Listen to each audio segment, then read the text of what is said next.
田中ラジオ。皆さんこんにちは、田中です。今回で田中ラジオが20回目になりました。いつも聞いてくださりありがとうございます。皆さんからのコメントやお便りもいつも楽しく読んでいます。20回もやっているのに、まだマイクに向かって一人で話すのになかなか慣れないんですが、これからも聞いていただけると嬉しいです。さて、今回の田中ラジオのテーマは逆カルチャーショックです。逆カルチャーショックっていうのは、外国に長い間住んでいて、自分の国に戻ってきた時に、その自分の国で感じるカルチャーショックのことですね。私は学生の時1年間ヨーロッパに留学していたんですが、1年の留学が終わって日本に帰ってきた時に、自分の国なのに結構カルチャーショックを感じました。そこで今日は私が久しぶりの日本で感じたカルチャーショックを5つご紹介してみようと思います。よかったら最後まで聞いてください。まず1つ目の逆カルチャーショックが、これは一番大きなカルチャーショックだったんですけど、公共の場所が静かすぎるっていうことですね。ヨーロッパに住んでいた時はいつもいろんな音が日常に溢れていて、例えば街を歩いていればストリートミュージックの音とか、教会の鐘の音とか、人が会話する声とか、小さい子供がはしゃぐ声とか常に聞こえていて、電車とかバスでも電話している人もいるし、たまに音楽をスピーカーで流している人とかもいたので、いつも何かの音がしているっていう日常が当たり前だったんですが、日本に帰ってきてバスとか電車とか街中とかヨーロッパにいた時と比べてすごく静かだなと思いました。静かなのは、落ち着いていていいことでもあるんですが、日本に帰ってきて間もない時には、電車とかバスで満員なのに誰も話していないし、何も音がしないっていうのにちょっと違和感があって、慣れるのに時間がかかりました。二つ目の逆カルチャーショックは、日本ではくしゃみをした時に誰も何も声をかけてくれないっていうことですね。ヨーロッパにいた時は、誰かがくしゃみをしたら、お大事にみたいな言葉をかけるのが普通で、友達同士ならもちろん、全然知らない人がそういう言葉をかけてくれることもあったんですが、日本では誰かがくしゃみをした時に声をかける文化がないので、日本でくしゃみをした時に誰も何も言ってくれないのがなんかちょっぴり悲しいなと思ったことがあったんですが、それにも今では慣れましたね。で、三つ目はよく言われることですけど、日本では電車とかバスとか時間通りに来るということですね。ヨーロッパにいた時は電車とかバスとかが時間通りに来ないのが当たり前だったので、ほぼ時刻表をチェックしたりすることがあんまりなくて、来た電車に乗るみたいな感じだったんですが、日本は電車とかは1分の遅れもなく到着するのが当たり前っていうのが改めて新鮮に感じました。時間通りに何でも来るのは便利なんですけど、でも思い返してみれば、ヨーロッパにいた時に電車とかバスが時間通りに来なくてイライラした経験がなんかそんなになかったように思うんですね。時間が遅れてれば他の用事をしたり、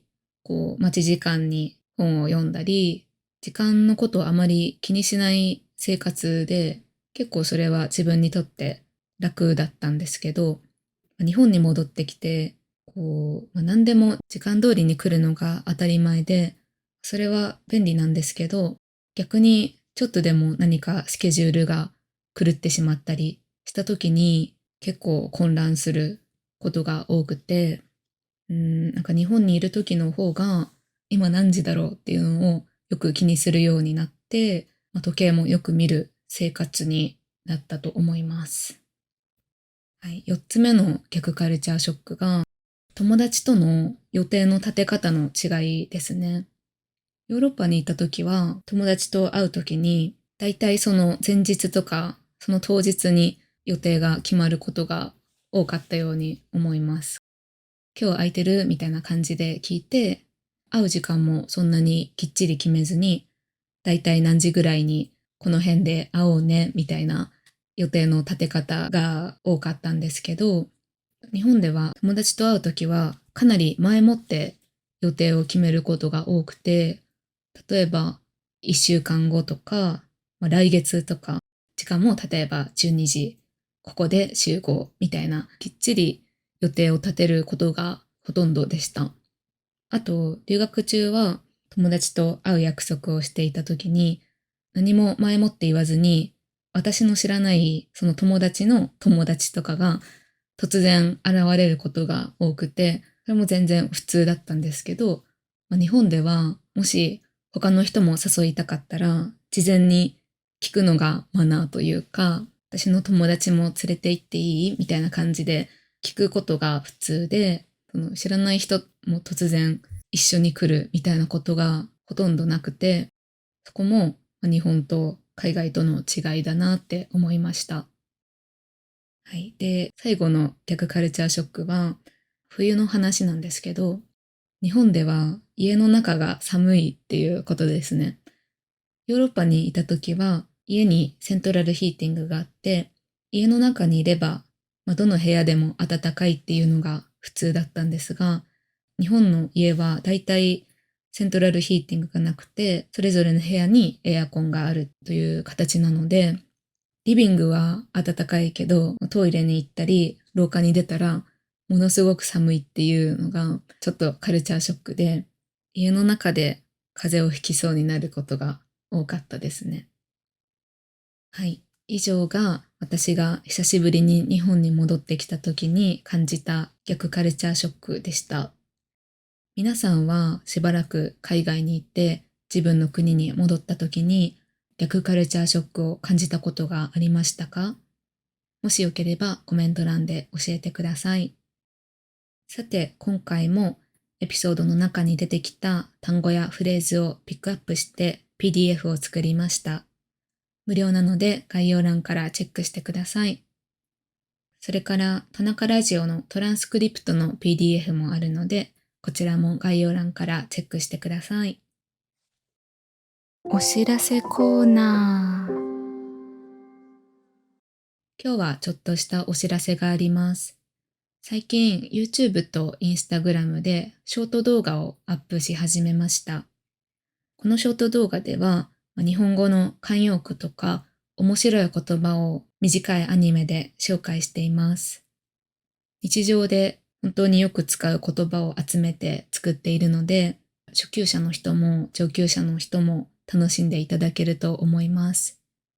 この動画を作り始めてから、いつも何か面白い言葉ないかなってアンテナを張りながら人と会話をしたり、本を読んだりしていて、なんだか自分の毎日がちょっと面白くなった気がしていて、楽しみながら動画を作っています。